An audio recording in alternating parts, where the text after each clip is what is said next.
Good morning and welcome to Morning Movie News, where it's suddenly raining movie news. There's so much to discuss. All the big stories couldn't even make it into today's episode, but I picked my favorites. And if I missed one that you were eager to see discussed, let me know because, hey, tomorrow I could be looking for stories to cover. So anyway, what did I choose? Well, the first one that I thought was worthy of discussing is this big reveal in Entertainment Weekly of a new planet in the Star Wars universe, and that is Jedha. That's right, it has to do with the Jedi, and I just want to take a moment to, pull over here for a second, because I think the name of the planet is just so horrible. It's just so obvious. I mean, it's actually a pretty sophisticated idea to create this Jedi mecca, basically, but to call it Jedha is just like, you worked so hard on the idea, why not take a few more moments to come up with the name, right? So that worries me, the lack of sophistication in the initial execution of this idea. So we'll see how it plays out. But I don't know, maybe, I'm not a hardcore Star Wars fan, so I'm very curious for those of you who are like, Star Wars, what do you think of the name Jedha? Do you think it's lame, or are you like, it's so beautiful, dear, it makes me so happy. So anyway, Jedha is a planet that's, again, the Jedi mecca. And so Gareth Edwards is talking a lot about how this movie is trying to show that the Force is like a religion, right? It has religious aspects to it. For instance, Donnie Yen's character believes in the Force as if it were a religion. His character is described as a monk, a blind monk, right? Although who isn't supposed to have any ability to access the Force. He just believes. Why would you believe in something that didn't give you cool powers? I'm excited to find out, right? I'd be like, the Force didn't choose me, but I still love it. What is it, like midichlorians, right? Can I get an injection of those and maybe, juice myself up to Jedi level? But anyway, that's a different discussion. So anyway, this planet is a Jedi mecca, and the idea is that you could take a pilgrimage here in happier days, right? However, not so happy days are taking place during Rogue One, and this planet is currently occupied by the Empire, not just to stick it to the rebels and the Jedi, who, don't forget, are kind of like not around at this point in the Star Wars story, because this is a prequel. But anyway, Gareth Edwards says that there's something on Jedha, this Jedi Mecca planet, that serves both parties. And EW hypothesized that it's kyber crystals that create lightsabers and also can be used to make weapons of mass destruction for the Sith. So that's a real world. I don't know if that fits into the same category as the you're with the Force if you have a certain number of like midichlorians or whatever in your blood. I know people didn't like that. I wonder how Star Wars fans feel about the idea of kyber crystals. But anyway, lightsabers never seem to be magical though, right? So it makes sense they would come from something.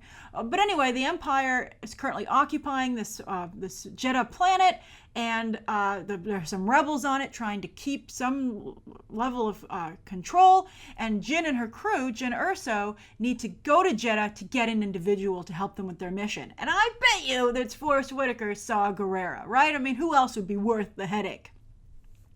But what I think is interesting, and they said they're trying to imitate real world politics, right? A real world situation, which I always applaud. I love layering in real world stuff into fantasy. However, it's very tricky to do because you don't want to offend anyone, right? Because this kind of reminds me a little bit, when you put the religious aspects to it, of the Israeli-Palestinian conflict to some degree, right? With Jerusalem and whose city is it, right? I don't think the Empire believes in Jedha like the Jedi or the rebels do, perhaps, but do the rebels even really believe in Jedha? Because you can see that Jyn Erso is very sarcastic about it, at least in the trailers. So maybe nobody truly believes in the religious aspects of this planet. They just want those kyber crystals, and only Donnie Yen is like, this place is sacred. And maybe by the end of the movie, everybody will agree with him. We'll see. But I think that they have to be careful here, and I do question whether or not Gareth Edwards can pull off such a sophisticated idea and such a tricky one that could potentially get him into trouble with many different groups. But I'm excited to see him try, and I just don't like the name. I think it's just, again, too obvious. Like, what should we call it? I've thought enough for today. Jedha. But I do like the idea of Jedha quite a bit. So again, the name, horrible. The idea, fantastic. At least potentially. All right, so that's the first story of the day. The second story of the day is that they want to make a live-action Curious George movie. They already had an animated Curious George movie, and Curious George has also had an animated series. Curious George is one of those great book properties from everyone's childhood, like a little bit like Eloise and Arthur and all those different, and Babar, right? But they never can translate into another material, into other mediums, really. I think sometimes they have animated series, but Paddington, I guess, was translated pretty well, so maybe they feel encouraged by that. And come to think of it, there are a lot of similarities between Curious George and Paddington, although Curious George doesn't have the national pride that Paddington does. Like, to some degree, Paddington represents the UK, right? It's like Downton Abbey. It's like really big. And Curious George, I believe he lives in New York City, so but New York's not like, that's our monkey, so I don't know how strong a fan base there is there. But anyway, it's a very good group of people making this movie. Ron Howard and Brian Grazer are going to produce, and Andrew Adamson is going to direct. Now, he not only directed Shrek, but he did an excellent job with the first Chronicles of Narnia movie. A fabulous job, actually. So let's see how he can do with a live-action Curious George. Considering how successful Paddington was, I can see why this idea was greenlit, and I think it'll be very important to see who they cast as the man with the yellow hat. But we'll see. And I think also the design of Curious George is going to be super important. He's got to be mega cute, because Paddington was very cute, but at the same time he has to actually look like the animal he is. Paddington was adorable, but did look like a bear, and so you're going to need... And Curious George, though, doesn't speak, which could also be potentially problematic for really getting to know that character. All right, so anyway, that's the second story of the day. Now, the third story of the day is that we were talking yesterday about who should direct Captain Marvel.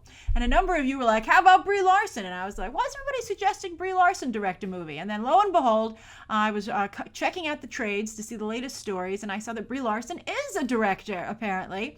She's directed a short film called The Arm. Well, she co-directed and co-wrote that film, and it won a prize at Sundance in 2012. However, film festivals are very political, particularly, I would imagine, when it comes to the short films. So just because it won an award, I wouldn't take too much stake in that, because sometimes, she just could have had her team, her representatives negotiate it, and maybe Sundance was just like, Brie Larson wants to be a director, let's encourage that. So we'll see. But anyway, I'm surprised that just shows how far off Captain Marvel is, that she's like, in the meantime, I'm going to direct a movie. So it's a small little indie comedy, though, called Unicorn Store, and it's about a woman named Kit who, after moving back in with her parents, receives a mysterious invitation to a store that will test her idea of what it really means to grow up. And I'm guessing it does not mean moving back home with your parents. But anyway, what's interesting about this is that Brie Larson will not only direct this movie, but she will be Kit, and she will also produce the film. And I think that's potentially problematic. Joseph Gordon-Levitt said that Christopher Nolan advised him against starring and directing Don Juan. As you might recall, that film that he made, which is actually not bad. Don John. I thought it was pretty good. But it didn't do particularly well. It was not very well received, and it felt more like a short film than a feature. Like, it kind of lost its momentum about halfway through. So I think that Brie Larson would have been better off co-starring in this movie, having some kind of supporting role to make sure she got on screen, was able to say hi to everybody and remind them that this was her movie, but let someone else star. So we'll see how this works out. I thought that as much as I disliked the first picture she took as Captain Marvel at Comic-Con, I thought her reading the comic was just so charming and likable that I'm not quite sure how to feel about Brie Larson at the moment. But let's see how this movie turns out. But I think it's a mistake to wear so many hats for the first time directing a feature. But we'll see. We'll see how it turns out. Some people can do it, so maybe she's one of them.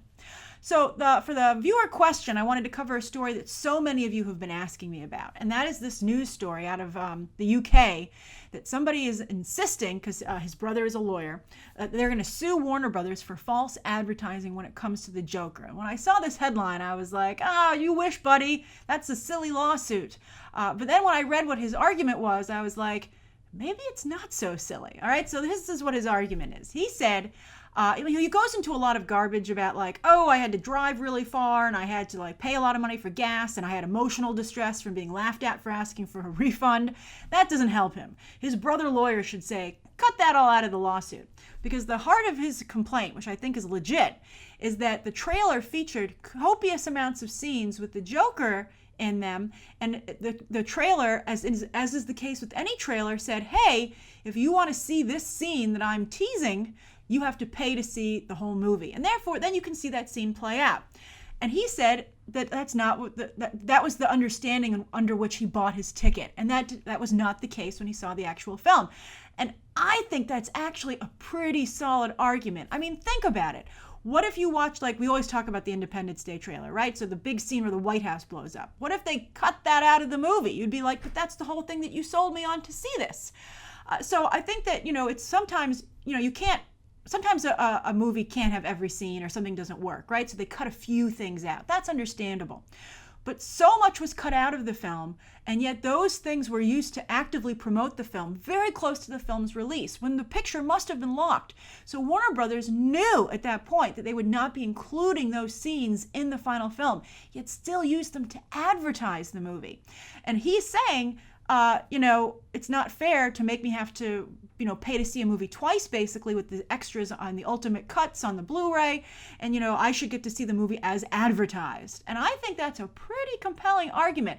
If I were a judge, I would hear the case, and at the very least, I would give him some damages, or at least maybe a free Blu-ray. But no, I think that it was a little bit of an abuse with what Warner Brothers did and what they knowingly cut from the film yet still used to advertise it. And so I think he legitimately has a case, and I'd be curious, when hearing it in that light, do you agree? So that's today's morning movie news. Thank you so much for tuning in. Please write down below what you think of today's top 3 news stories and that lawsuit that a number of you wanted to discuss.